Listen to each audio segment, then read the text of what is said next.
30 years of the best sports talk in Middle Tennessee, featuring Tennessee Radio Hall of Famer George Plaster, Tennessee Sports Hall of Fame coach Watson Brown, and Young Guns Billy Derrick. And now, here's your host, George Plaster.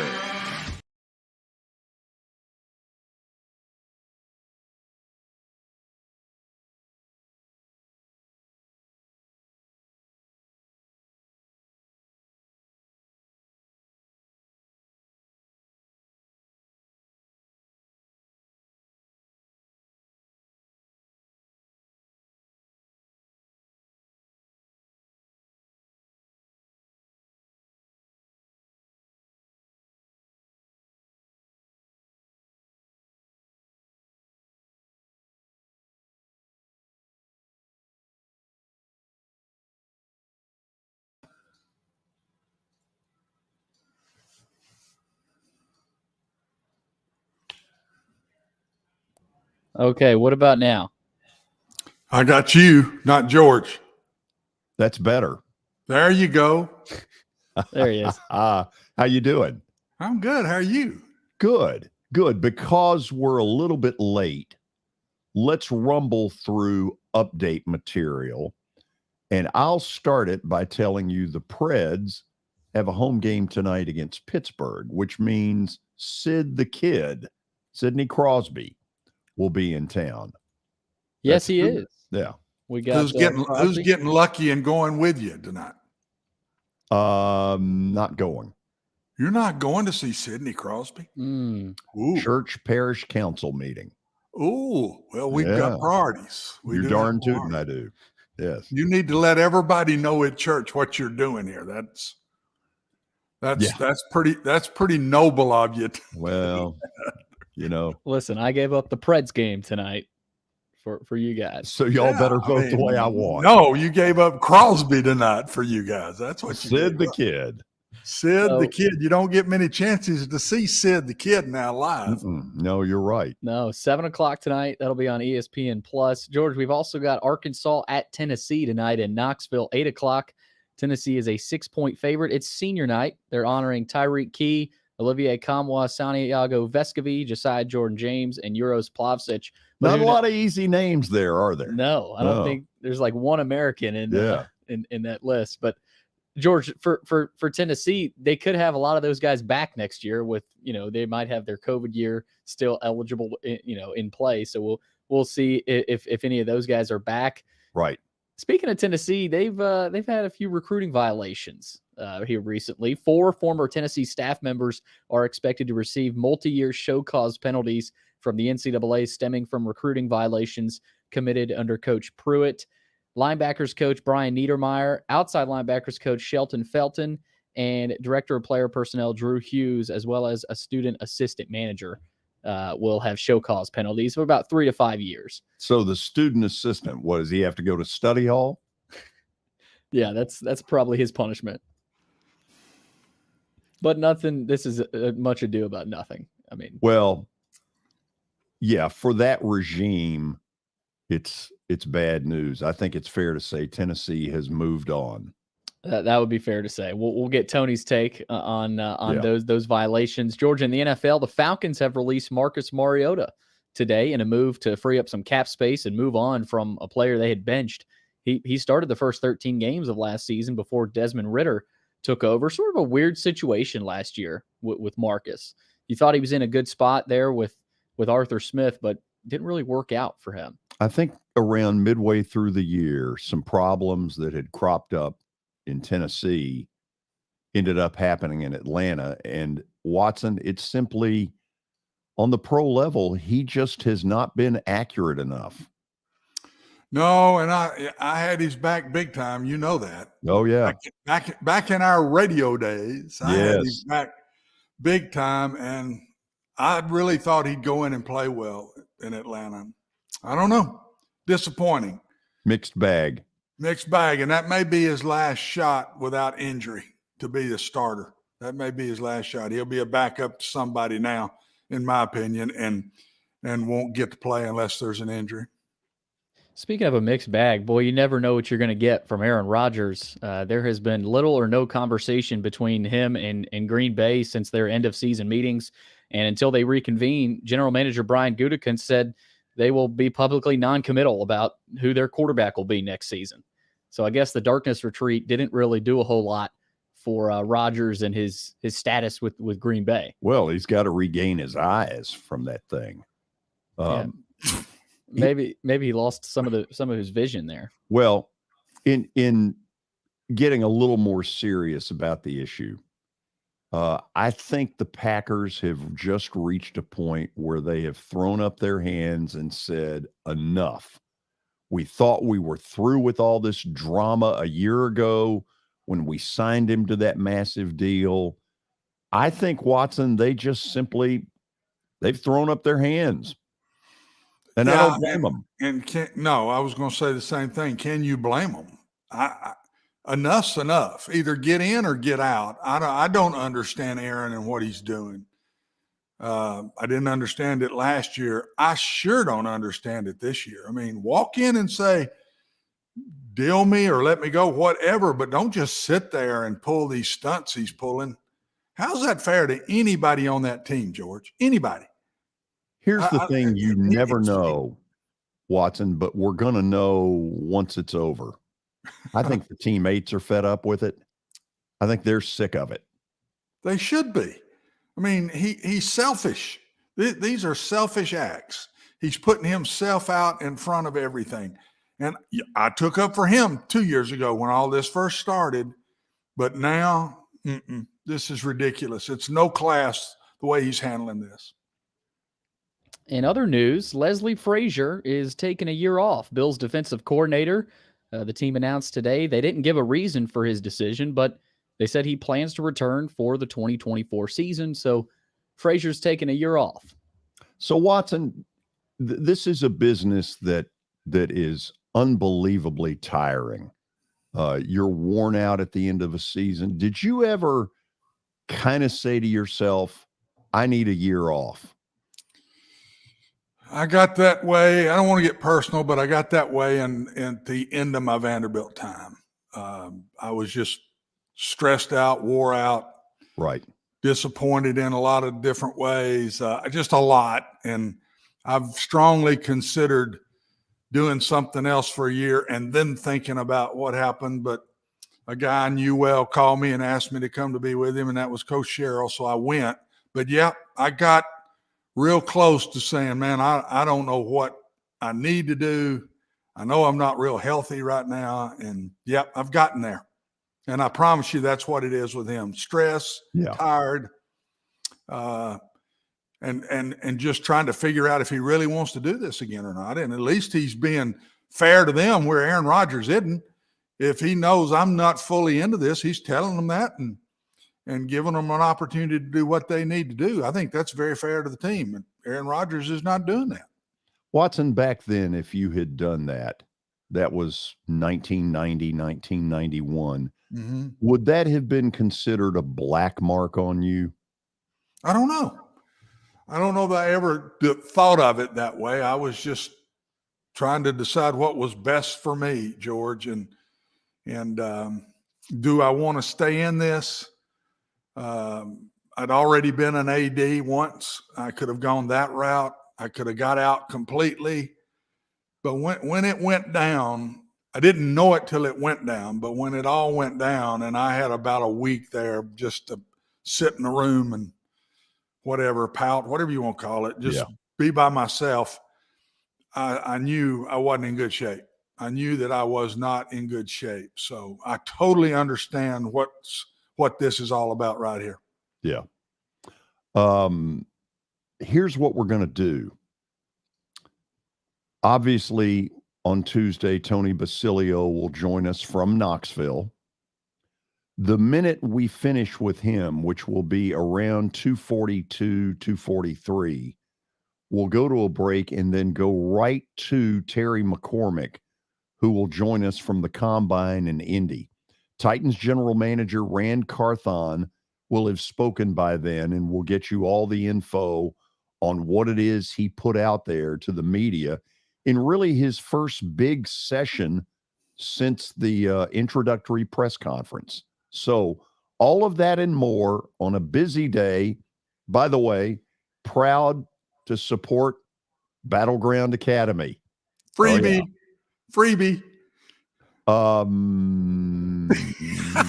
Yeah, you're right. Now that I think about it. Come on, spit now it that out. I think about it, it's a freebie. Spit it out. And you know what? I'm not ashamed of it. No, but it is freebie. Yes, it is. You have a few as well. Stay tuned. We're coming back.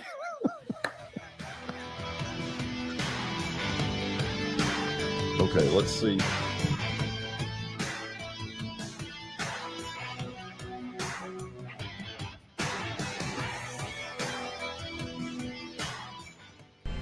How am I going to get to work? My car's totaled. Skylar, our team is making a call right now. We'll get you a rental car. Don't worry. That's a relief. Call us 24/7. We're here. We're going to help.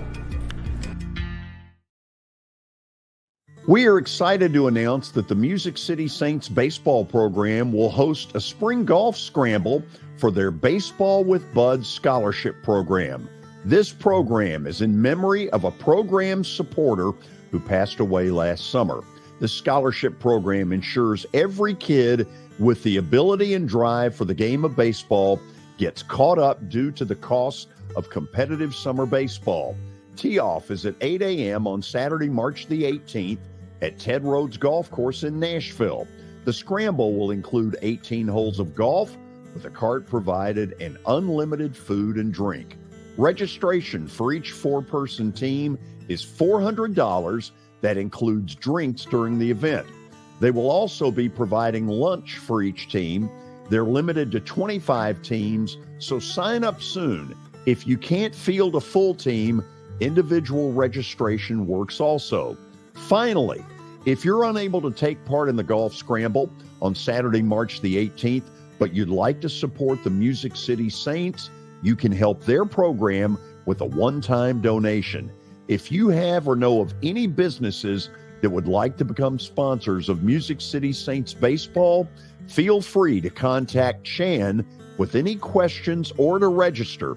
The phone number is area code 270-300-4155, or you can go to musiccitybaseball24@gmail.com.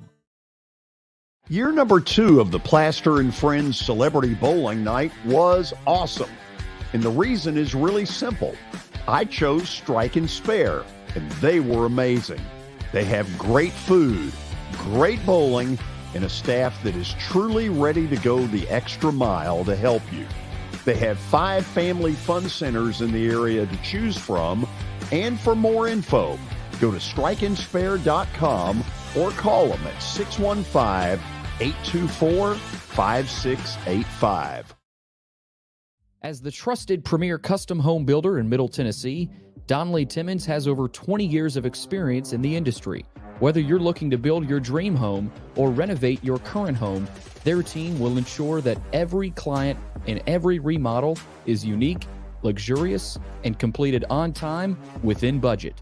Founders Dustin Timmons and Joey Donnelly have over 25 years of construction experience in the Nashville area. Together, they have completed projects in Forest Hills, Oak Hill, Green Hills, Franklin, and Brentwood. Dustin and Joey believe that communication is the most important aspect of all construction projects. Therefore, they personally manage each project themselves and are involved in job site activities on a daily basis. Their commitment to quality and integrity has earned them an outstanding reputation among their clients. Contact them to set an appointment for a free consultation or to view some of their completed projects. Give them a call at 615-456-7983 or log on to DonnellyTimmons.com.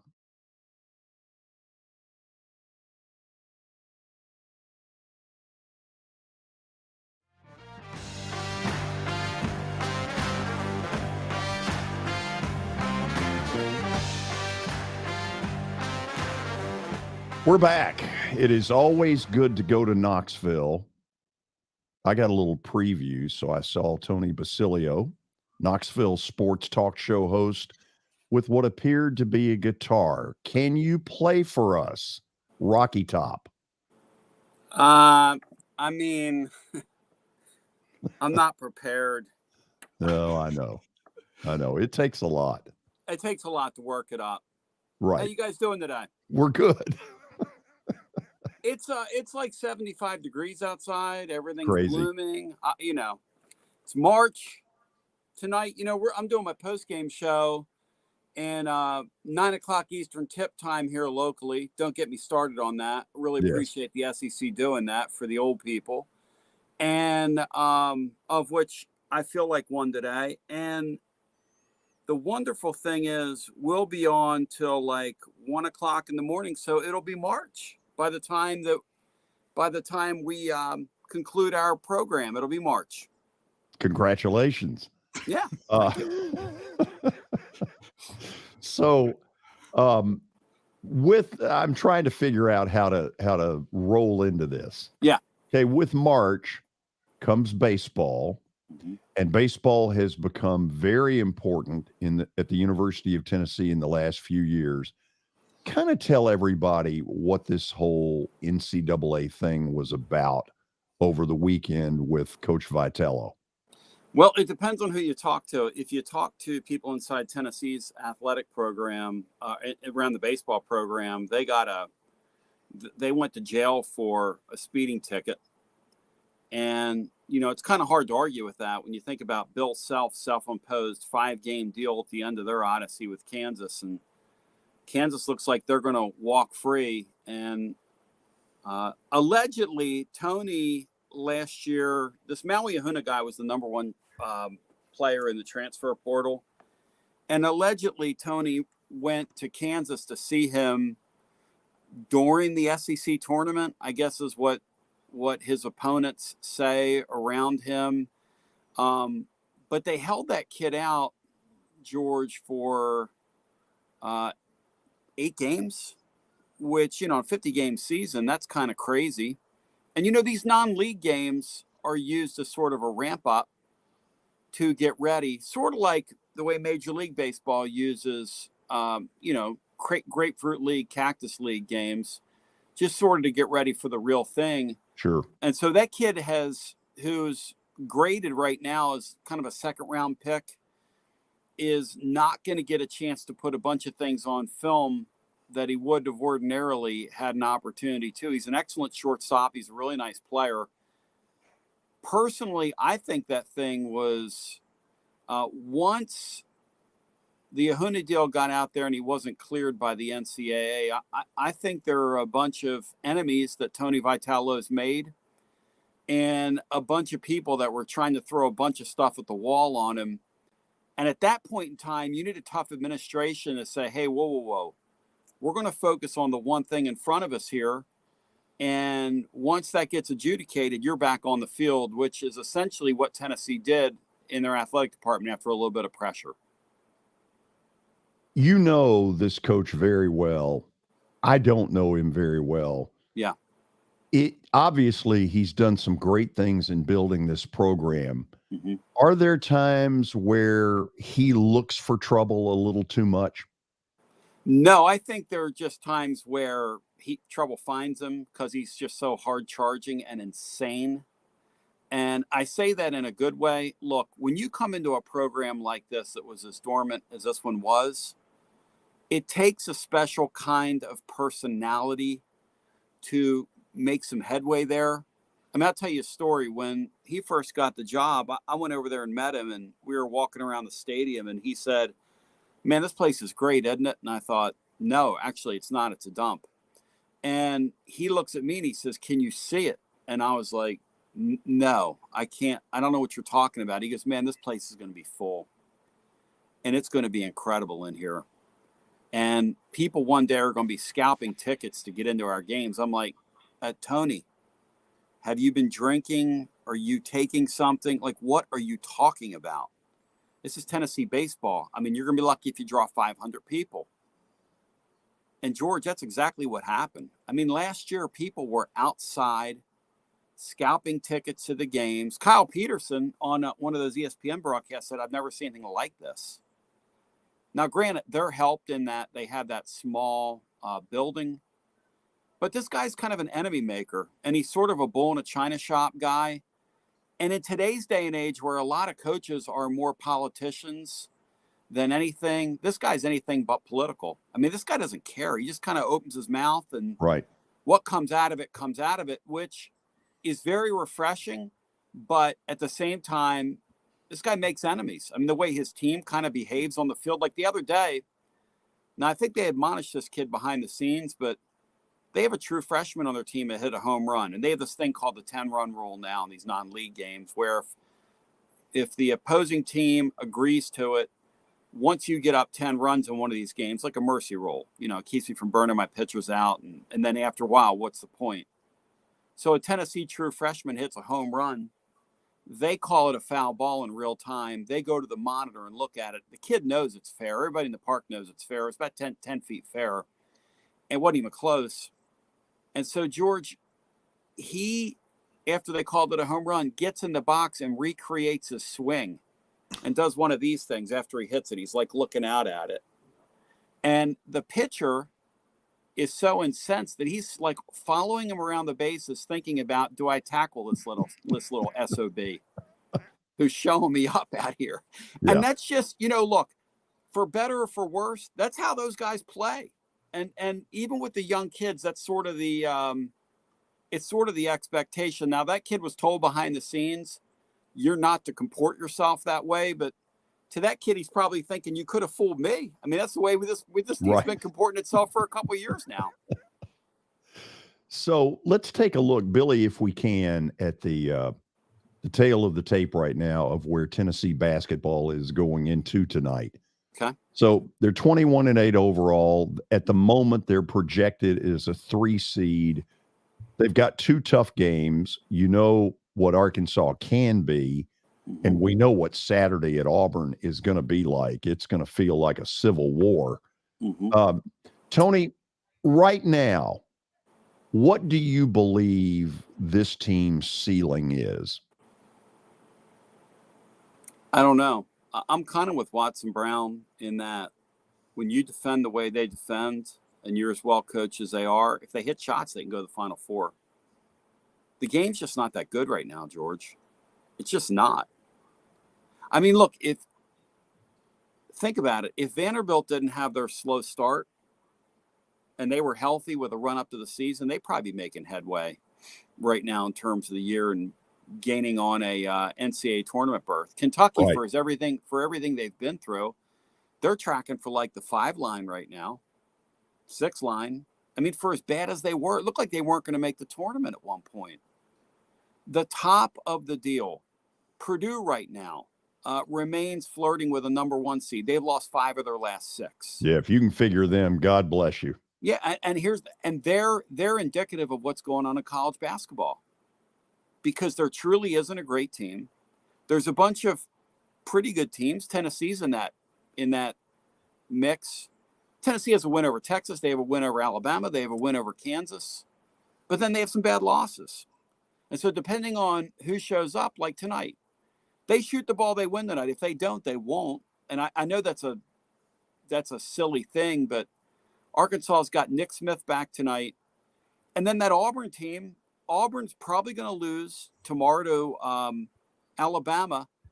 Auburn's probably going to need that Tennessee game because Auburn is flirting around with playing their way out of the tournament if they're not careful. So the Tennessee game's going to be a big-time important game to them. And, I mean, good luck going into that building.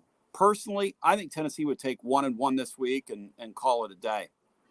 So, Watson, his answer is almost verbatim what mine would be, which is it could be anything. Who knows? It's crazy. Take it from there. No, I've never seen anything like it, and that's why I think Tennessee's sitting in a good spot. Everybody has been popping them in the head and giving them a hard time, and they're down a little bit.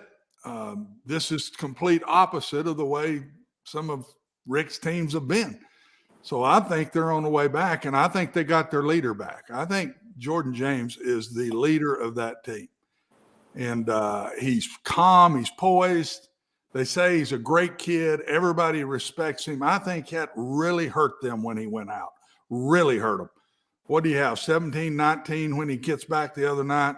Yep. If he stays healthy and if they were to get some more of these guys back, I mean, Tennessee lost some very important players, and yet we're losing games. Most of the time when they were losing, they were last shots of the game.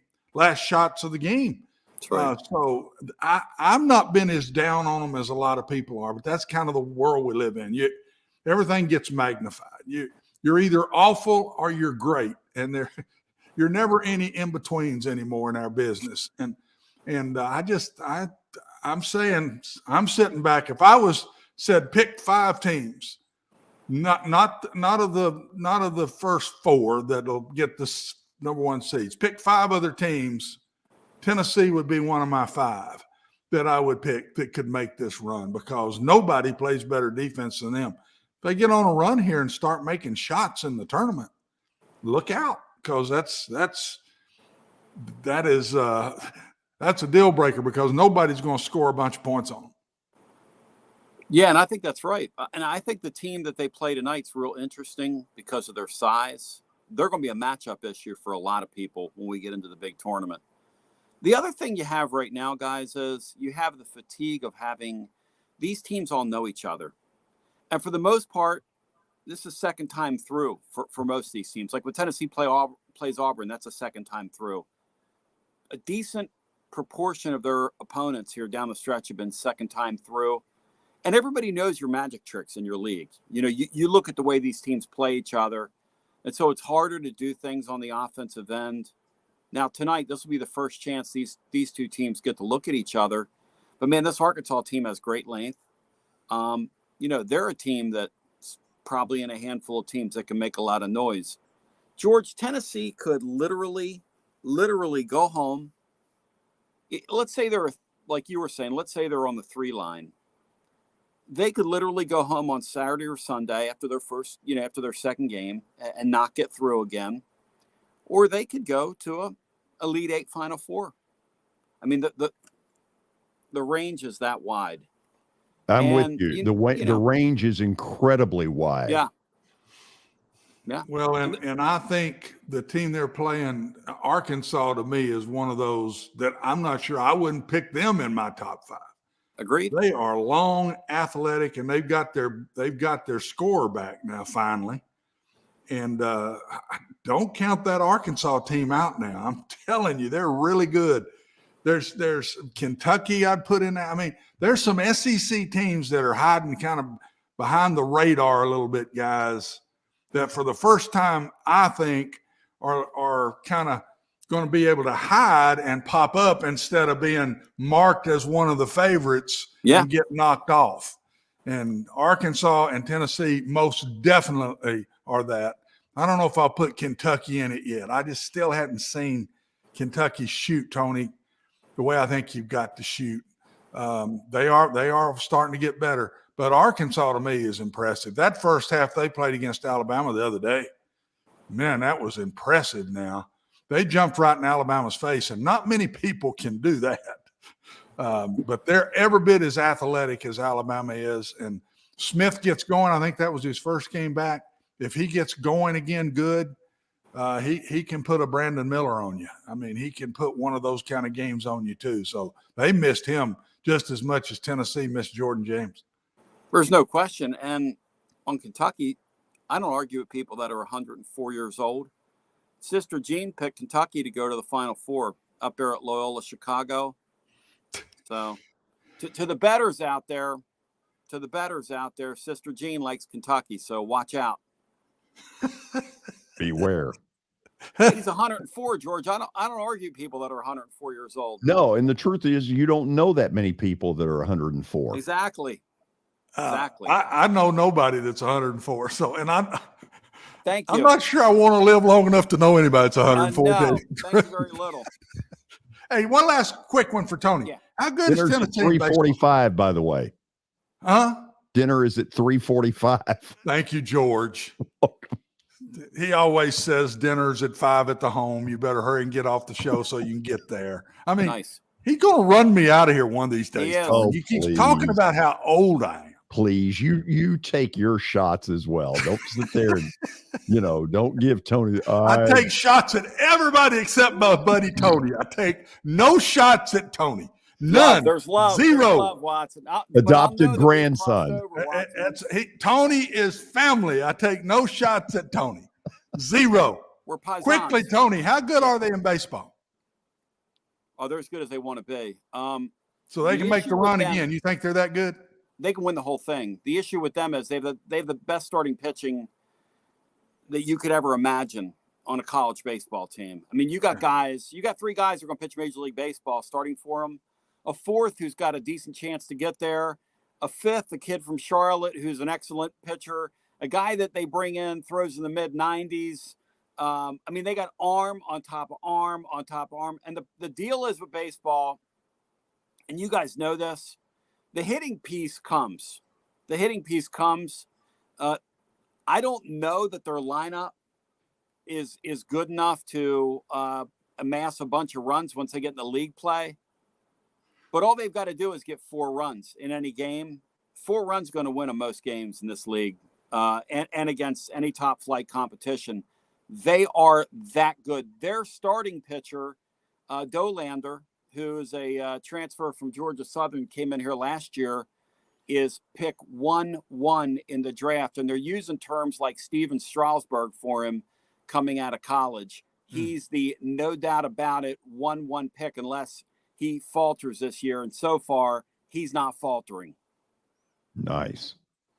Okay, last thing. Yeah. The Jeremy Pruitt staff got their news today. That's no surprise, is it? No, but the piece that is a surprise, and we're going to watch this, is that Tennessee thought that their remedies were going to be enough for the NCAA, and they thought they were through the piece of what punishments are we going to have to take.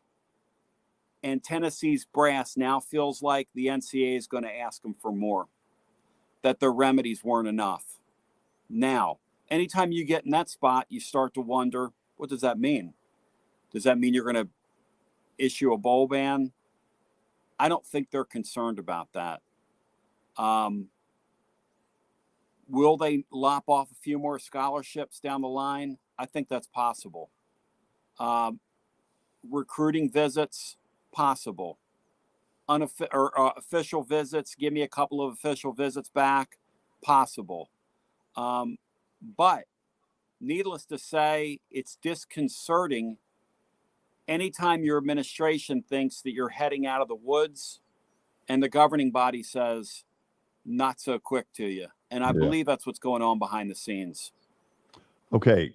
I want you to know that I'll be up supporting you at the point that you get to, post game tonight. Thank you. Watson will not be. I was going to see if Watson was going to make that commitment. Watson, you talk about how fond we are of each other. Will you make that commitment? Will you be texting me and championing me on, say, 12:30 Eastern time, Watson? Good luck on that. Yeah. Call me, Tony. Hey, guys, I just had a guy from a radio show text me, and he said, could you jump on with us 7 Eastern time? And I said, man, I would really love to help you. Unfortunately for you, I'm going to be sleeping at 7 o'clock Eastern time because preparing for our never-ending world we've created for ourselves around here. Okay, how can they hear you tonight, even though Watson's not going to? He will not support you. See, I doubt that. I think Watson he'll be texting. But at any rate, he'll be deeply disappointed. tclub.team. Again, tclub.team. Watson, are you a sleep through the night person? Because I'm not gifted in sleep. I'm going to wake up every couple hours. No, if I wake up, I'm pretty much done, Tony. Now, if I don't wake up, I'll sleep good. But if I wake up, it's not much going back to sleep. So, how about you, George? I'm not a good sleeper. I'm not either, but I find if I really need sleep, I just turn on the radio. There you go. And also, after all these years in radio. Well, yeah, talk radio, right? A little talk radio. Yeah. Put you right back to sleep. George, I was thinking about you with this Major League Baseball stuff. When they get into the deal, the season, they're not going to call people out for too much time in the batter's box. Not. It's so silly. Purists like you can't.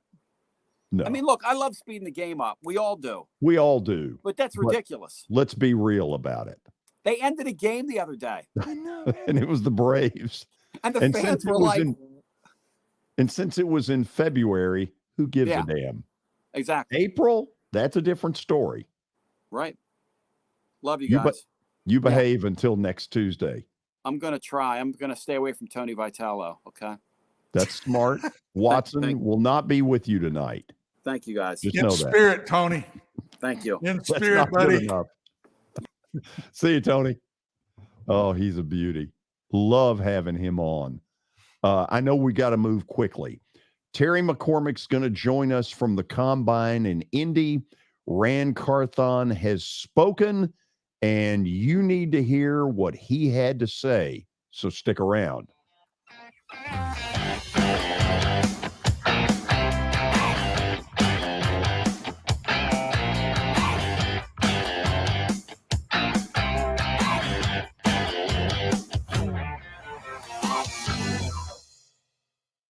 I know it's getting colder. You're not thinking about golf. However, if you're planning an event for next year, let me suggest golf through Riverside Golf Links.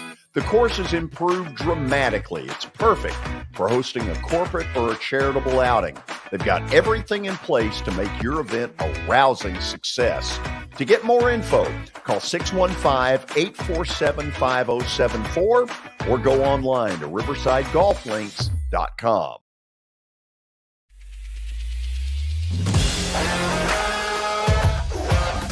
Hockey in Music City just hits different. It's one big honky-tonk party. It's the sea of gold in the crowd. The goals, the saves, the celebrations. It's an experience like no other. Don't miss a minute of the action this season. Visit NashvillePredators.com/tickets to get your seats today. That's NashvillePredators.com/tickets. And we'll see you at Bridgestone Arena. Jody Jones has as nice a dental facility as you'll find anywhere. Let's go in and take a look. Are you in the market for a new dentist? Maybe you're new to Nashville? Well, the place to go is Jody Jones Dentistry at 55 Music Square East. And their new facility is absolutely state-of-the-art. Jody mixes quality with comfort for the perfect dental experience. He's trusted for his creative design and committed to both the function and aesthetics of your smile. Jody is simply the total package. Don't wait. Make an appointment now at 615-259-5100.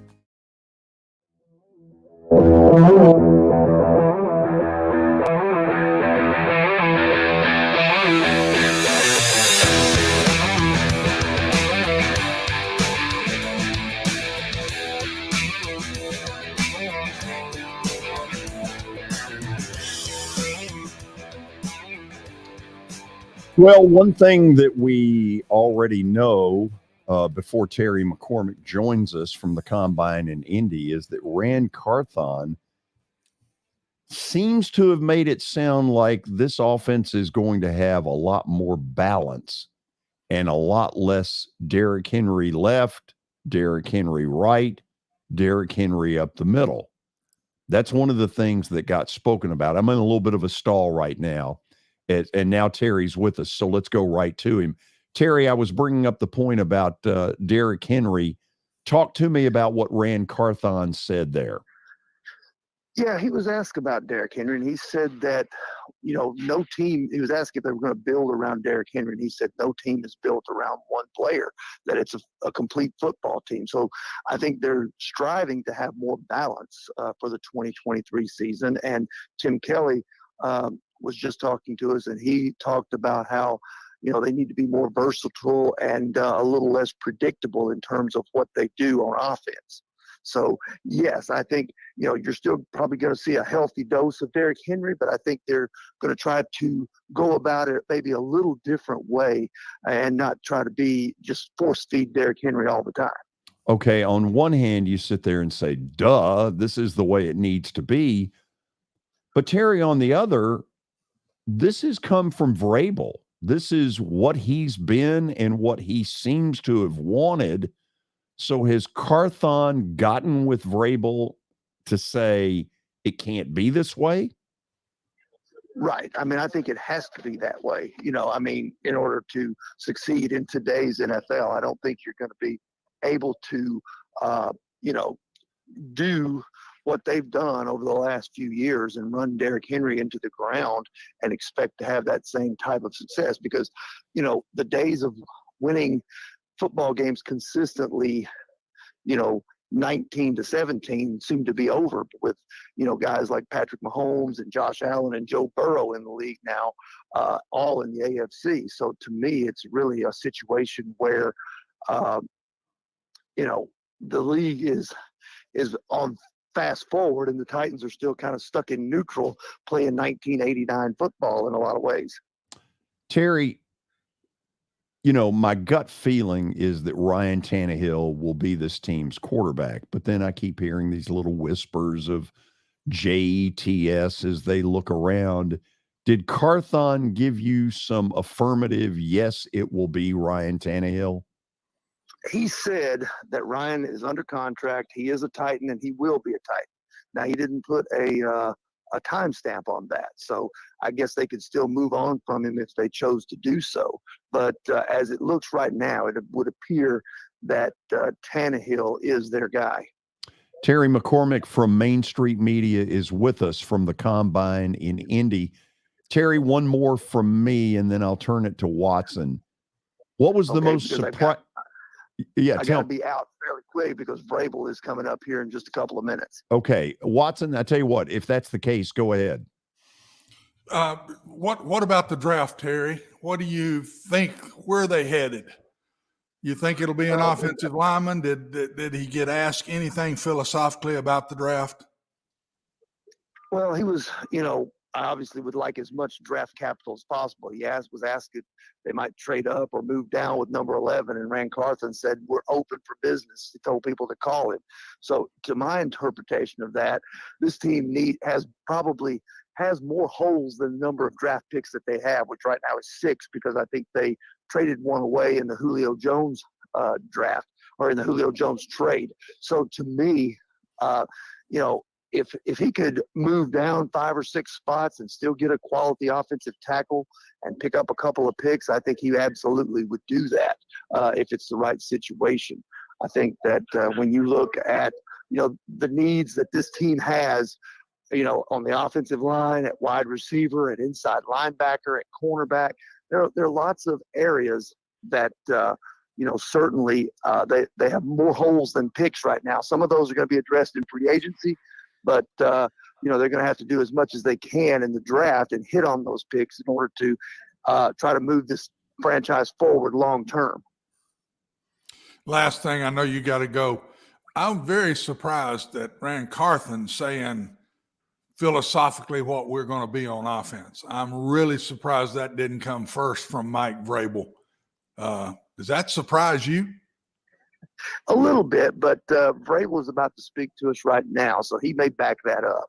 I'm sure he'll be asked about it, given what Rand Carthon said here about an hour and a half ago. So I'm sure that, you know, those two, you know, they're big on the word collaboration, they're big on the team, on being on the same page and that sort of thing. So I don't think one of them's going to say something and the other contradict it up here. But, yeah, it was a little surprising, I guess, that it came from Carthon first as opposed to Vrabel. Terry, you need to run? Yes, probably so. Go. All Listen, right, really appreciate you doing this. Sure, no problem. Okay, Terry McCormick reporting live from the Combine in Indy. Watson, let's you and I spend a little time on this. Why do you think Rand Carthon did that? Because I'm as surprised as you are. Well, I'm going to take the positive side to it, that they've discussed it, and it was just Mike's going to say the same things, and gosh, I hope that's it, because if you pop out as the GM, I don't think that's the GM's decision, in my personal opinion. That's got to be the head coach's decision on exactly what you do philosophically. I'm hoping that Mike had talked around about it. And I think we've got to change. We've got some great quarterbacks in this league. I don't know that we can win the way we've been doing this. We're going to have to score some more points. The other thing that surprised me a little bit, George, was Rand saying, well, he's on contract, talking about Tannehill right here, his picture. Well, he's on contract and he will be on contract for a while, or will be on contract with us. What does that mean? That to me wasn't just, he's going to be our quarterback. He did not say that. And that makes me think that it's still up in the air a little bit and they're playing with that possibility. Yeah, I'm with you, Watson. Everything we've heard from Rand Carthen, it hasn't been anything official, anything, putting your stamp down. So as a Titan fan, it's almost like there could be a lot more that's going to happen down the road here in terms of movement. I mean, we were talking before we got on this segment, Derrick Henry. I mean, is he set in stone, in the next couple of years? So there could still be a lot more that goes on.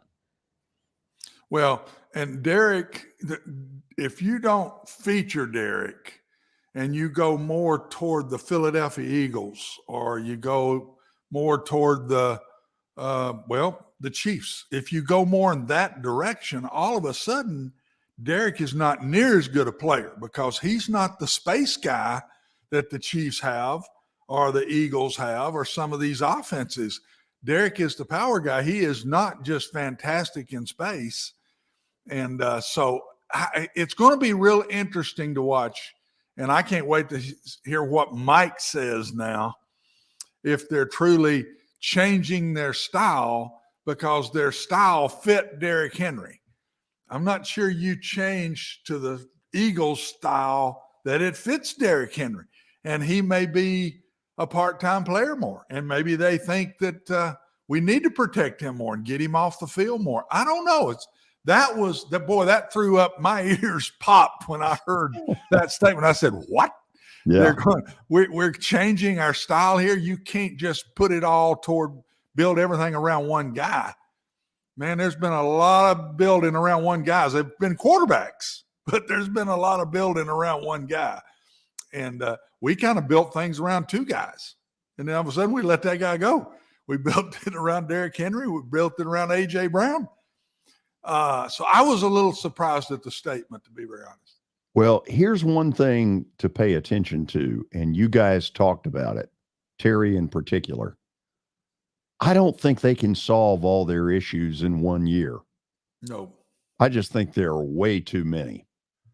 I 100% agree, and that's why I just know he's not through letting people go. He's got to have some more cap space. I think he's going to change this team a bunch. I think the look of this team is fixing to change a bunch. We've had, 2 years to give it our best shot with this, and it hadn't worked. So I think they brought him in, and there's going to be a lot of changes, and I can't imagine Mike not being for the changes because Mike's not one to say, yes, sir, and I'll go do this. That's not Mike Vrabel. And that's why I like him so much. He's going to do it his way. But I don't think they can win the way they did it with these quarterbacks in this league, George. Yeah. I think they've got to change and try to pick up the pace a little bit offensively. These quarterbacks are just too good, man, and they're young. These are young quarterbacks in this league. And for you to get out of the AFC, you're going to have to score some points. You got that right. Okay.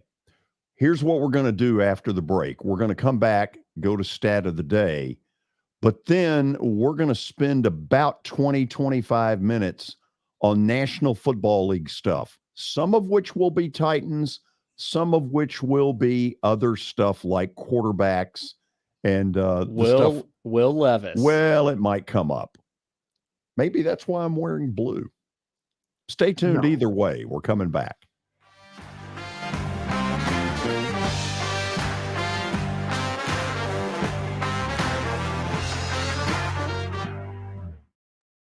Hey, thank you for meeting with me today. The insurance company has made an offer. Already? Wow. They've offered you the entire policy. Thank you, Blair. You're so welcome.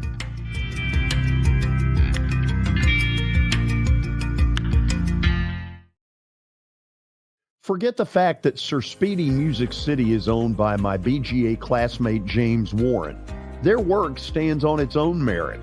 James and his staff do incredible work, as evidenced by the huge banners at the Plaster and Friends Celebrity Bowling Night. If you're looking for quality to help your marketing and business communications, and you want it at a reasonable price, these are your folks. Call them at 615-832-9511 or go to print at sirspeedymusiccity.com. And be sure to tell them Plaz sent you. Welcome to John English Antique Sports and Cards, located at 204 East Depot Street in beautiful downtown Shelbyville, Tennessee.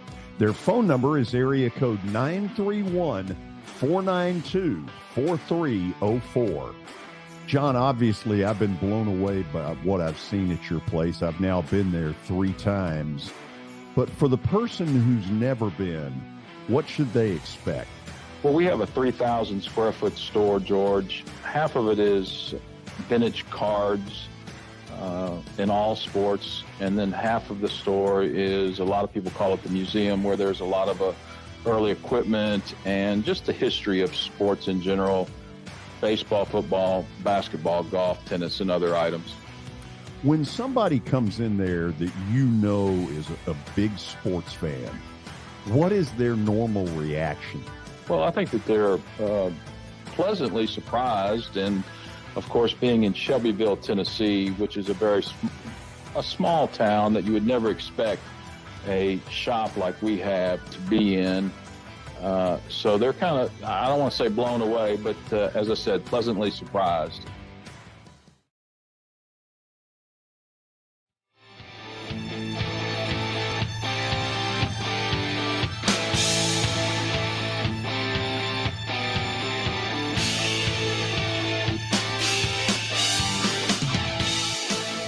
Look at that. We're on time today for Stat of the Day. A couple minutes before the top of the hour. Final segment of this first hour. We've got Stat of the Day coming up, and then we're diving into some NFL topics with the Combine and the Draft coming up.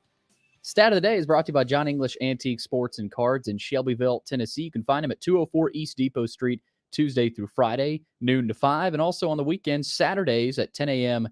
through 5 o'clock. Give them a call at 931-492-4304. All right, we got a good one today from David. He did some research here, so we're going into the NBA. Damian Lillard, I don't know if you guys saw, but he scored over 60 points. 71. Yep, 71. There are only 5 or 6 players in NBA history who have gotten over 70. Well, this question is asking about the 60 mark. So he had over 60 for the 5th time in his career, which is unreal on Sunday night in Portland. Only 2 NBA players have recorded more 60-point games than Damian Lillard. Who are they? Okay, Watson, don't you think the first thing we have to go to is Wilt? Wilt Chamberlain was my first thought. Wilt Chamberlain, Michael Jordan. I don't know about James. LeBron, if he'd be there. No. He's not the point guy. Okay, let's do this. Is Wilt Chamberlain there? Yes. Well, thank you. That's what I thought. That was my first one, too. Okay. This is where it gets interesting. Only 2 NBA players have recorded more than 60 60-point games than Lillard. Okay. Jordan had a 69-point playoff game against the Celtics. But as I try to think, I've just gotten through, Watson, with that book I gave you. I don't think he had any other 60-point games that I can think of. So I thought he did it twice, and that ain't enough, is it? Okay. Michael Jordan is not on that list, is he? No. Okay. One other guy.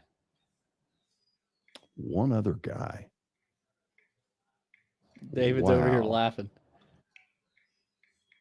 Watson, among those you would have to consider David Thompson, who had a big 70-point plus outing in his final regular season game one year to win the NBA scoring title. Don't know who that is. David Thompson?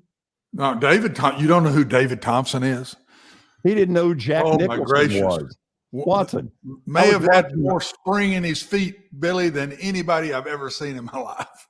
David Thompson could jump out of a gym. I'll go home and watch some David Thompson highlights. Well, let me tell you. It's not David Thompson. I would say it's a Laker. Kareem, Kobe. I bet it's a Laker. Jerry West, Elgin Baylor. Somebody on that Laker side, believe me. It wasn't Magic. Let's go Kobe. All right, let's go Kobe. Yeah. I knew it had to be a Laker. Had to be a Laker. That's called cooking. Well, it's called you're cooking with gas. Cooking with gas. Yes. Thank you. Thank you. Academic excellence there. Yeah. So Watson, he didn't know who Jack Nicholson was. Huh? I know who Jack Nicklaus is, but not Jack Nicholson. Jack Nicholson, the actor Jack Nicholson? I do not know who Jack Nicholson is. Oh, my gosh. Okay, I looked him up. I know the face. I didn't know the name. Hey, Billy, are you 12, 13? What's your age? I know the face. I looked him up. So here's what brought it on. The Joker? Okay, were you never a Batman guy? He was the Joker? Oh, man. Okay. I don't know if he was the Joker, but he was in Batman. I forget which one he was. Anyway, I was watching, before we went on the air, one of the greatest movies of all time, A Few Good Men. Few Good Men, right there. Yeah. Did you never watch A Few Good Men?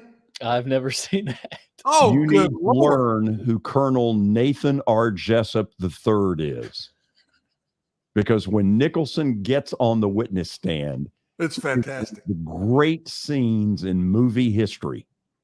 Oh, well, he would second that, I'm guessing. Yes. Yes, he would. Have you ever heard of One Flew Over the Cuckoo's Nest? Another one, yes. Have you ever heard of that movie, Billy? No, but when you said A Few Good Men, I thought you meant Oh Brother, Where Art Thou? Is that no? That's what I thought of. Those movies are not the same. But thanks for playing nonetheless. You got it. Hey, Billy, you need to take some time, man, and go back and see some of these movies. I need. There is some great movies you have not seen, George. We ought to come up with a list of about a dozen. Yes. And he will thank us for the rest of his life. How many of them are in color? Go tonight and watch A Few Good Men. Just watch that movie and come back and say, man, was that a great flick. If you don't do that, I'll do that. Then go Just go watch A Few Good Men and then say, wow, that is a good movie. Tom Cruise is in it. Animal House. Demi Moore's in it. I mean, Caddyshack. You got to go see that movie. I've seen those you're mentioning: Caddyshack, Animal House, Ferris Bueller. Those are a little bit more. Those are all good, but this is a better movie than that. Yeah. Have you seen Top Gun? Yes. Well, you got A Few Good Men's right around it. Just go look it up. You can get it on. You can stream it and get it. I promise you can get it tonight. Watch that movie. I'm going to go on a big movie binge here, and I'll report back. Okay. Good Lord, what are we having? What are we having, George? Yes, Watson. I'm going to send us down a road that you may not have expected. But you never do that. No, I know. It seems to me that the two new general managers, we've got Barry Trotz with the Predators, although he does not take over until July 1, and Rand Carthon, they've got some philosophical decisions to make. Let me tell you where I'm going with it. If you want to speed up the process of a Predator rebuild, you have to be open to the possibility of trading UC Saros. Now, do I really want him gone? Of course not. I would never have wanted it to get to that, but it's gotten to that. And I think, for instance, I think the LA Kings would give them a boatload of stuff for UC Saros.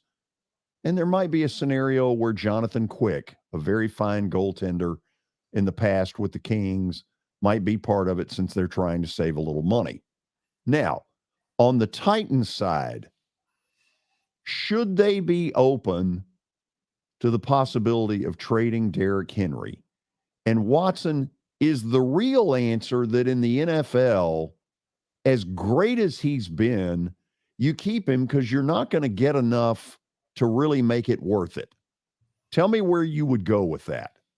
I would venture to say Soros brings you a lot more than Derrick does.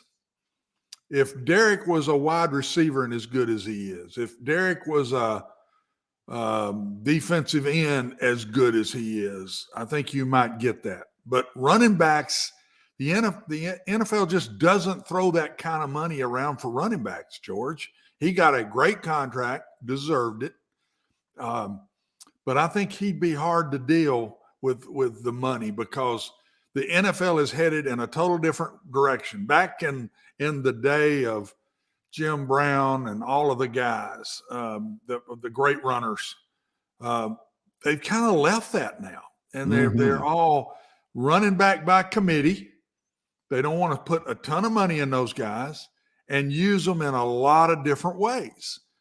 And look at Barkley right now with the Giants, and I hear his name still around. Yep. But look at how they use him. That you could not use Derrick Henry the way they use him. That's not he would not be good out in space running receiver routes and bringing him back in motion and doing this with him and then having him in the backfield and really isolating him one-on-one on linebackers. That's just not Derrick's deal. So I think Soros would bring a lot more than Derrick would. That's why I don't think Derrick will be gone. I really think there's a better chance Tannehill's gone before Derrick's gone. I agree with you. Let me toss this out here, though. The easy thing to throw up at Derrick Henry is, well, he's not a third down back. Well, no, he wasn't a third down back for Todd Downing. And my point is, I saw him catch some 70-yard screen passes and take him the distance. So, no, he may not be Saquon Barkley, but boy, there are some ways to use him in the throwing game where he can be pretty damn effective. Yeah, but all in the backfield. It's got to come from the backfield, and they're using these other guys a lot in space now. They're building offenses with running backs moving out in space and making plays. It's exactly, George, what you watched us do back in the early 80s with Norman Jordan. We could get a back isolated on linebackers, and you couldn't cover them. And that's a lot of what the NFL is starting to do, which doesn't fit Derrick. Do I think he could catch 60, 70 balls and be a factor? Absolutely. But not the way they're using these other guys. And do they want to incorporate a guy with Derrick? That's what I think is fixing to happen.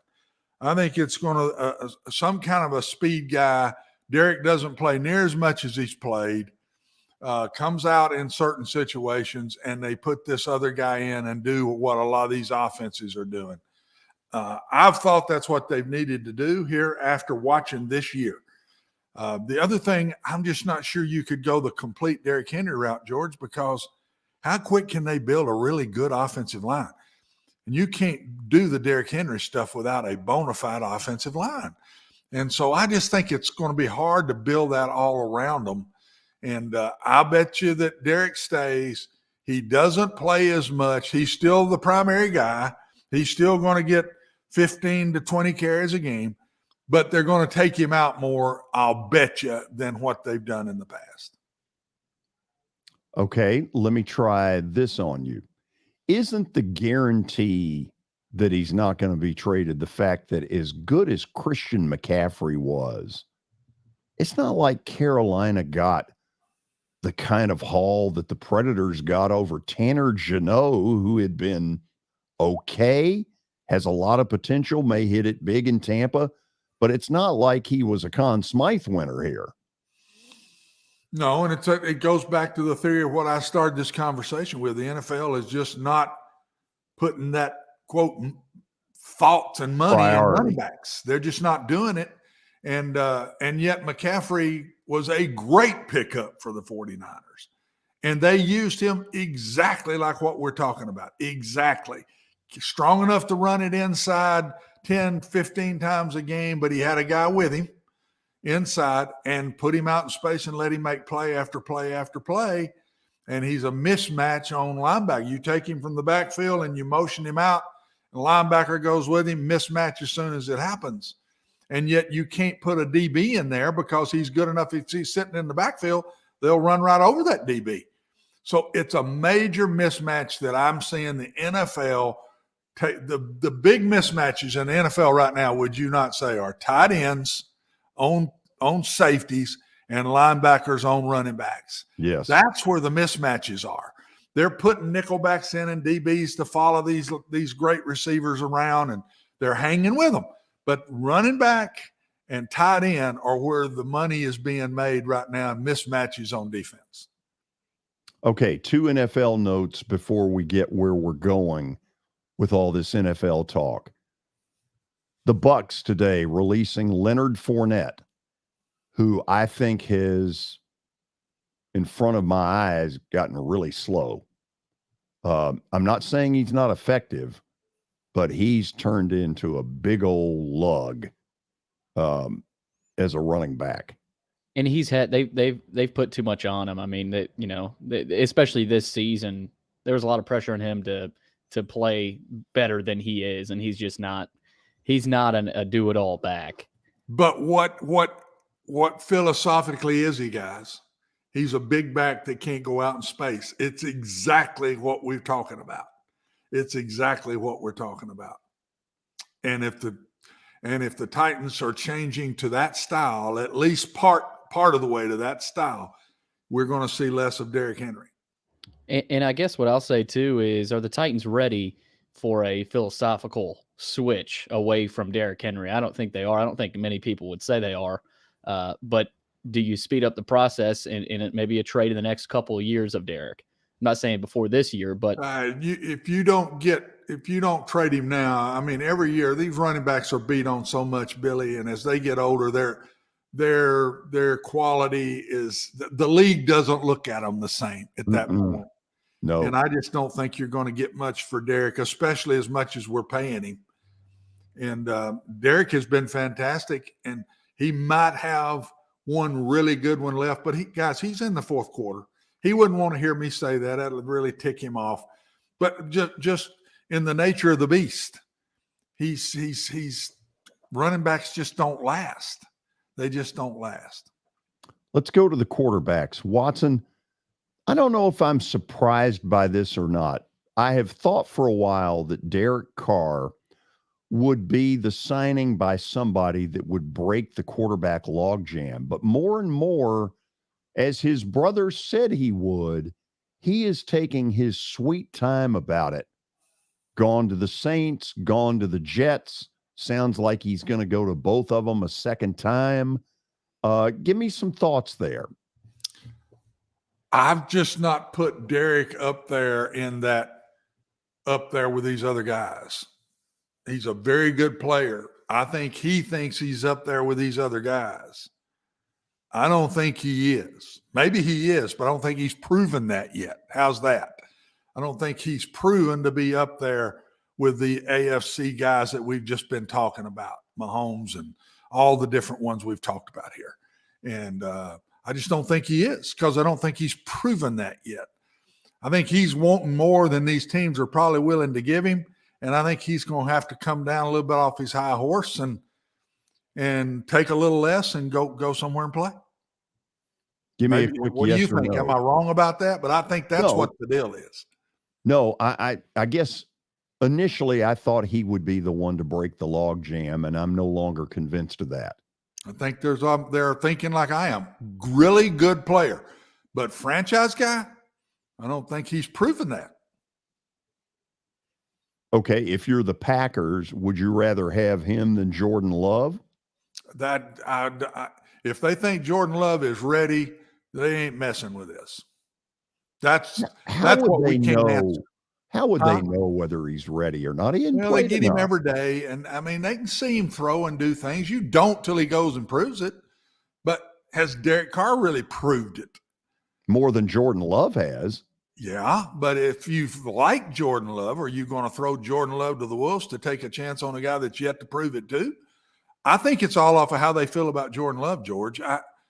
And I think they really like him. I do. I just don't think they tinker around with Aaron Rodgers like they are. But I don't know. There's a point where you just get so mad. You know, I mean, you got to feel for them, man. I wouldn't want to be the brass with the Packers right now putting up with him. I'd say, God bless you guys. I mean, and this is twice they've done this. I mean, they had to do this with Brett Favre. And at what point do you think to yourself, has Rodgers done more damage than anything in helping his career? He has to me. But I'm a very conservative coach. So I might look at this, Billy, different. But I think he's hurt himself, man. You can't play the leadership position and the go-to guy. That position is the go-to guy in the NFL. I don't care what you say. It's the great pitcher in baseball. It's the go-to guy. And you can't be aloof like he is and be the go-to guy. I don't see how anybody, I don't see how his teammates, they're begging for him to stop this stuff. I would bet you. And the brass, the coach, the GM, they got to be sitting there saying, come on, Aaron. And then what are you doing, man? And then he goes on McAfee's show, starts laughing about it and joking about it. And that's just, salt in the wound for the Packers. It's a storied, maybe the most storied franchise in NFL history.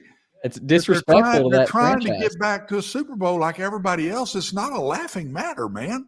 It's serious business. And that's putting himself in front of that franchise. That's the way I look at it. I am surprised that no Packer has really ever come out and said, I'm going on the record. I'm tired of his crap. I'll bet you if he leaves, a bunch do. Oh, absolutely. I'll bet you if he leaves, they can't because he's the man. Right. You just don't come out, guys.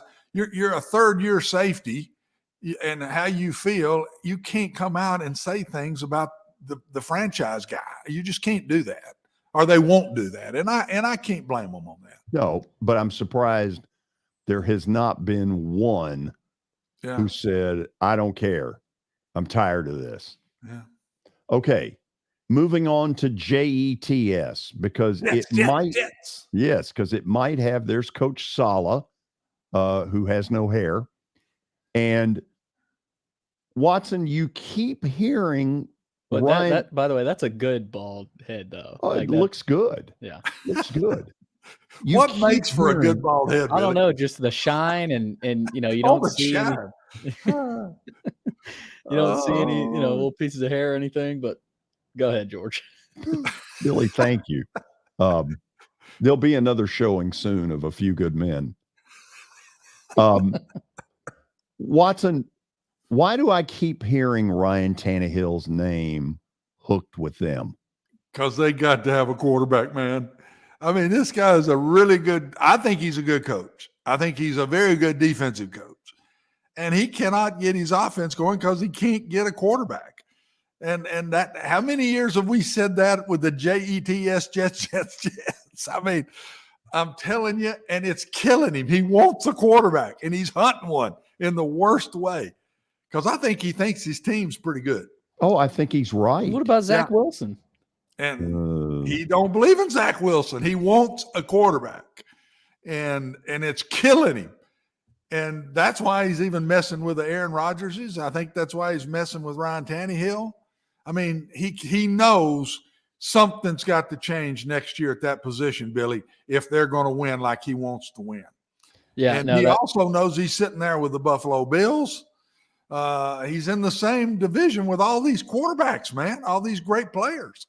He knows he can't get there without landing one. And so I feel for him because I know this is killing him. And he's trying to figure out a way to get one in there. And they've got a phenomenal defense. They got good players right now. They got good offensive players. Yeah, good weapons on the outside. They got some good weapons, and they just can't get over the hump because you can't win in the NFL without a quarterback. Would Derek Carr make them a playoff team? I think he would go after Derek Carr, yes. I do. I think And I'd like to think he would make them a playoff team because I think he's right on the borderline of stepping up and being a really good player. And maybe if he got in a different coaching group or a bunch of different players, I don't know. I don't know what's missing, but he just and maybe the team's just not been good enough. He just hadn't gotten over the hump to me. And I promise you there'd be a bunch of callers if we let them call in and say, I think I disagree with you. One of y'all may disagree with me, but I just don't think he's gotten over the hump yet. He got close 2 years ago. He got him close 2 years ago. Not last year, but the year before that. But still, he couldn't. I watched him play the Titans, and he couldn't make the play to win the game. He just couldn't finish it. He made some good plays in the game, but he couldn't make the play to win the game. And that's what I've not seen him really do very often yet. Whereas I see Patrick Mahomes do it over and over and in 8,000 different ways. He finds a way to win the game. And I just hadn't seen that in Derek Carr yet. Sounded like Herm. You play to win the game. You play to win the game. Have you hit him with that on a Friday yet? Have you popped him? We haven't. No, but I used to a lot. We need to get that soundbite. So, Watson, let's go to Kentucky. Okay. Mel Kiper, who admittedly has bad hair. Okay, it's really boofed up, and I mean, it's got like a. We're on hair today. We're on hair or no hair or whatever. His hair's got an upper deck. It's got a mezzanine, a suite level. The line starts moving further back. It looks like more seats are available in the upper deck. Oh Lord! Okay, he is all over Will Levis. He says that Levis, if he hadn't been so beat up a year ago, would be the first pick in the draft. He's got him 5th in the draft right now, going to Carolina, which obviously needs a quarterback. Watson, it seems to me that nobody in the quarterback room needs a good combine quite like Will Levis does. Agree, disagree? Yeah, totally agree. And I don't even know if that's enough to get him back up there to 1. It's hard to be 1 when you haven't consistently performed. And this year he did not. He did not. And George, it isn't stats. Go back and look at some of the throws he made in critical games. They look like a guy playing for the first time ever. He threw some really bad balls. Injured, not injured, you don't make those throws. So I think he's got a long way to go in decision making and poise. Lord knows he's got all the abilities. He got beat out at Penn State and he had to go to Kentucky. He played well last year. Did he not last year, 2 years ago? The year before. But was it number 1 that well? Was it the number 1 pick in the draft 2 years ago? If it had been that, he should have come out. I don't think he was, even after he played that well. Right. He comes back this year and falls way off. And again, you can't do everything by yourself. But I saw games where Alabama was doing nothing. And Bryce Young just about won the games. Anyway, they weren't getting anything going. And go back and look at that Tennessee game. But hold on. You would admit, though, that what is around Bryce Young is a whole lot sturdier than what Will Levis had at Kentucky. Yeah, but when it came time to make plays, and there's people all over Bryce Young, he finds a way to get out of the pocket, make plays. I haven't seen Will Levis do that. I just hadn't seen that. He makes plays with his will. He reminds me of Patrick Mahomes. And just because he'll find a way to beat you. Bryce Young does. Okay. Bryce Young will find a way to beat you. I think that Will Levis is a little bit more of the prim and proper, put me in the pocket and I'll throw it in the BB hole. He's that kind of guy. 10 years from now, who has the better career, Will Levis or Bryce Young? I'm not sure. I wouldn't bet Will Levis because I worry about Bryce Young staying healthy for that long a period of time. Okay, let me toss a scenario at you. At the combine, teams interview players. And to me, Will Levis's interview is going to be fascinating because I see some team coming in there going, listen, we know you're good, but we want to show you some plays on film that have us scratching our head going, what were you thinking? You see that scenario? It's what I do. It's exactly what I do. I would ask him about this. What were you taught here? I know that all my quarterbacks through all the years that have been interviewed by NFL people, that's what happens when they get them in a room. They might not put a piece of tape on, but they'll put them up on the board and say, okay, draw this up. Give me your favorite pass pattern and tell me how you get through it mentally. They do that kind of stuff, George. So I would not doubt at all that Will's got to answer some of those questions. And if I'm him, I answer them brutally honest. I didn't perform this year. I just didn't get it done. I can't wait to get past that and get back on track again. It's been tough on me. I'd be honest with them. I wouldn't. The worst thing you can do, I think, with NFL brass is make excuses. You go make a bunch of excuses to me, George, and that'll turn them off big time. Okay, let me ask this question because I think this happens. You know, if I go in completely unscripted, I'm a quarterback, but I have George Plaster personality. God only knows what's going to come out. You just don't know. I mean, that's what maybe makes an interesting sports talk show.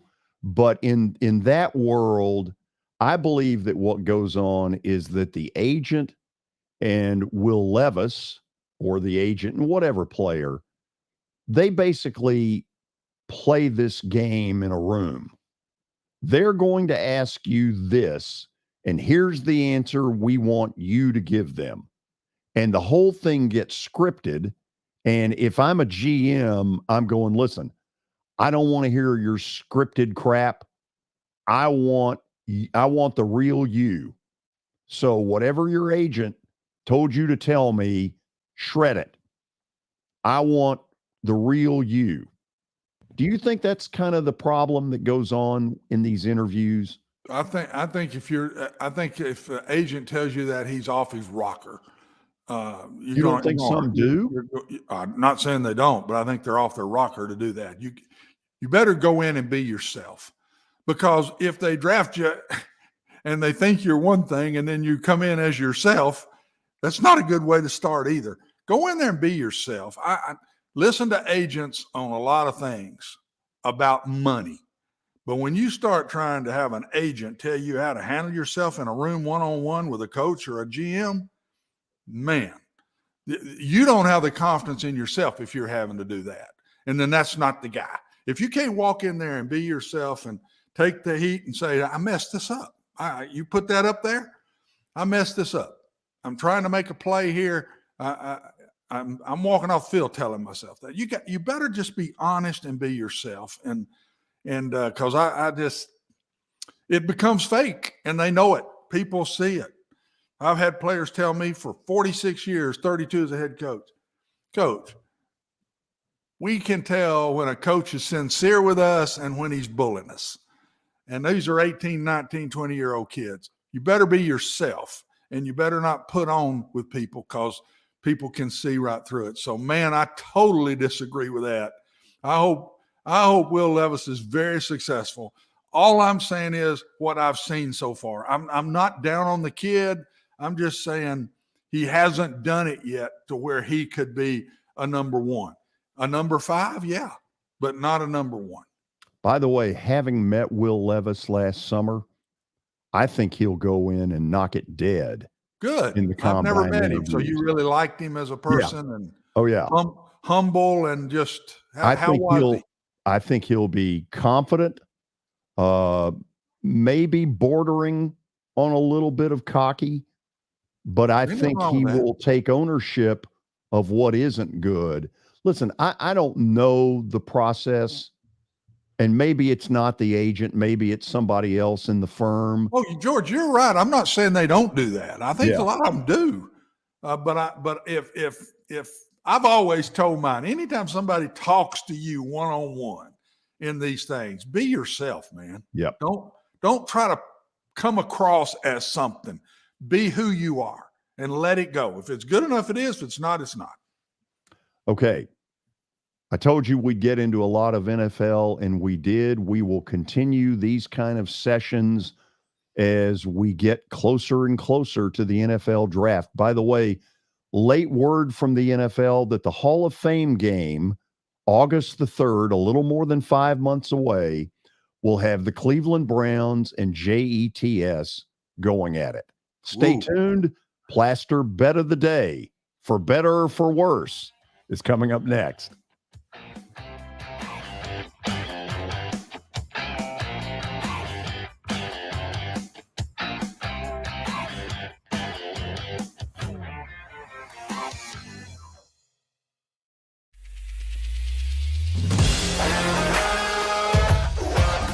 Hockey in Music City just hits different. It's one big honky-tonk party. It's the sea of gold in the crowd. The goals, the saves, the celebrations. It's an experience like no other. Don't miss a minute of the action this season. Visit NashvillePredators.com/tickets to get your seats today. That's NashvillePredators.com/tickets. And we'll see you at Bridgestone Arena. I know it's getting colder. You're not thinking about golf. However, if you're planning an event for next year, let me suggest golf through Riverside Golf Links. The course has improved dramatically. It's perfect for hosting a corporate or a charitable outing. They've got everything in place to make your event a rousing success. To get more info, call 615-847-5074 or go online to riversidegolflinks.com. Hey, thank you for meeting with me today. The insurance company has made an offer. Already? How? They've offered you the entire policy. Thank you, Blair. You're so welcome.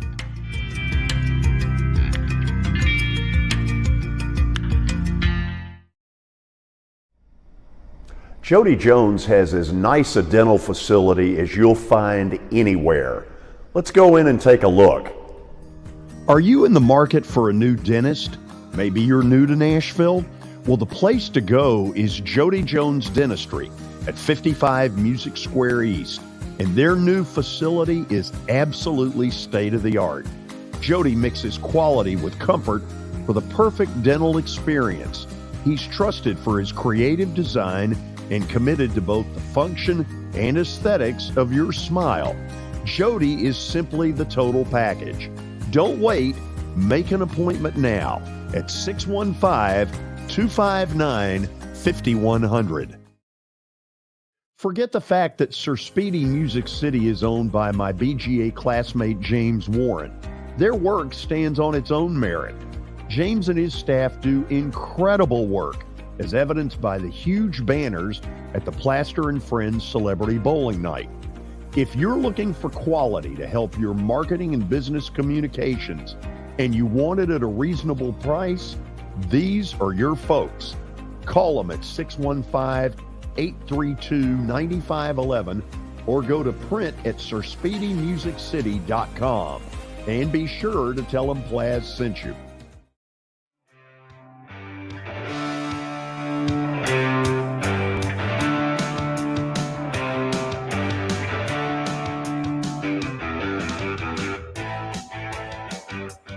Yeah, we've got a loss on the board for Plaz finally. Iowa State went down. We'll get to that right here in a second. You seem to have more glee about saying that than you did yesterday to say he hit 4 in a row. Sometimes you need a loss here and there to sort of reset and recalibrate. Yeah, recalibrate a little bit. Bull. Losing does not help you. Well, maybe sometimes it can. We'll see if it does tonight. We'll see where you go. Plaster's Bet of the Day is brought to you by Bart Durham Injury Law. They are lawyers that you can trust. Give them a call at 615-242-9000 or log on to bartdurham.com. So you don't think losing a bet could help you in any way, George? Well, let me put it this way. It's hard to pay your groceries if you lose. You didn't have to go there. No, but here's the thing. I get the sense that you're not really for me. I see how Watson is in this bet of the day thing. He'd like to see me absolutely gag. George, we're the outside noise. We're the noise that you got to block out. Bring Watson up for a minute. I think he might be muted right now. No, I'm not muted. Okay. I just don't feel the love and the support that I need. That is so bad for you to say that. That is so bad for you. That really hurts. Yes. If you go back, I can tell it does. I may go to the home tonight and not eat supper. That bothers me so much. Really? What are you going to do? Double down on dessert? I may just not eat tonight and just pout with you saying that about me. Yeah. I am not against you. I can't uncalled. say that when you go on these runs like you're on now, that it's just a whole lot of fun to sit and listen to you all day long. But I'm not It's against one it. little bitty 3-minute segment. Huh? It's one Oh, little no. bitty 3-minute segment. It has its way when you get on these runs of popping up all over the place. You'll pop it out somewhere. Mhm. Well, first of all, let me say this. Shame on Iowa State. Oh, there They we go. Gagged like a cheap suit last night in the final 5 minutes. I've got the thing won, and they just take the gas. That's the other thing about you. It's never your fault. This one was not. It's never your fault. They're always a fraud. They choke. They take the gas. You never say, man, I just picked the wrong team tonight. That team was really good. It's my inner I've never Jerry heard you say Stackhouse. that. I've never heard you say that in all the years. But when he's winning, it's Plaza's in fuego. It's my inner Jerry Stackhouse. So let's go to tonight. Oh, that's Yeah, where'd that come from? You're staying away from the Big 12, aren't you? Yeah. I would stay away from the Big 12. Indiana. I can bet the house I know where you're going with this one. I'm going with Indiana. No. Indiana's on a roll. And I'll admit, I am late to the party to see this. What's the kid's name? The 3 names. Trace Jackson Davis. Yes. Apparently a real stud. Yeah, he's bona fide. And he has been matched up with Zach Edey both times they played Purdue, and he has dominated that matchup. And he's like 6'8", 6'7", 6'8". Zach Edey's 7'4". Iowa's strength is obviously they can shoot. And they can shoot themselves in, and they can shoot themselves out. Speaking of Iowa, sorry, real quick on Fran McCaffrey, did you guys see the stare down that he did? Did you see that, George? No. What did he do? Go look at this. You would have loved it. He's in a timeout, I guess. Okay. And there's a guy sitting about where Doug and Lucy Jones sit in Memorial Gym, you know, under the goal, on first row. Right. And some dude is eating him up. He's eating him up. So finally, he just stares at him. Watson, this is the referee. I thought it was a fan that he was staring at, and the referee kind of stopped it. So you think it was the referee? I think he was mad at the referee after a bad call in the middle of a timeout, and he just goes over there and stares down the ref. I thought it was the fan that he was into it with. No. The ref. It almost looked like it was a fan, but the referee. Well, you didn't see it either way because, I mean, it's a stare down. And then the referee does come up and get close to him, so maybe it was the ref. I loved it even better if it was a fan, to tell you the truth. I got to go look at it. I've got movies. Because there's been times we've all wanted to do that, I'm telling you. I'll look at it. It was look weird. at it and see it. Billy's probably right. I just took it wrong, I guess. But they showed a fan. They showed a fan one-on-one in the background for some reason. I don't know why they did that. Oh, maybe I'm missing something else. But I know the stare down was with the referee. It was a great stare down. Now, give him credit. He's top 10 stare down. Fran McCaffrey took a step forward and the referee took a step forward, and it was a Western stare down. I like it. So we're going Indiana tonight. Tomorrow on the show, Mark McGee will rejoin us, and we'll ask the question, should the Predators be thinking about trading UC Saros? They say untouchable. I say that might be a mistake. Then Taylor Barnett will join us. Normally he's with us on Tuesdays. Could not do today, so we readjust and shift him into tomorrow. I wonder where he'll be reporting from, because he was in Chapel Hill last week, if you remember. No, that was superimposed. No. We got to figure one out. He said you need to superimpose something, so I'll figure that out. You do that. We'll see all of you tomorrow. Thanks for being with us.